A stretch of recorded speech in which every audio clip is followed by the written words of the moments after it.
ছোট্ট পাখিকে hand feeding করাতে হবে এবং পাখিগুলাকে আমরা যারা এখন ঠান্ডা, সেখানে পানি গরম করে ঠান্ডা করতে হবে, তারপর পাখিগুলোকে খাওয়াতে হবে সিরিজের মাধ্যমে। অনেক সময় যদি পাখির ঠান্ডা লেগে যায়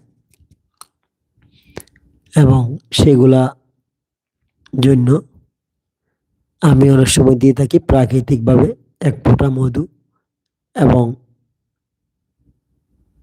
1 চামচের 4/1 ভাগ তুলসী পাতার রস একটি সিরিজ দিয়ে 1 থেকে 2 ফোঁটা খাওয়াই দিই। এভাবে 2-3 দিন খাওয়ানোর পর পাখিটি ভালো হয়ে যায়।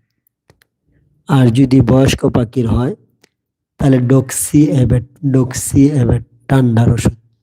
ডক্সি অ্যাভেট একটি পাউডার আছে 10 গ্রাম, সেটি আনবেন 1 লিটার পানিতে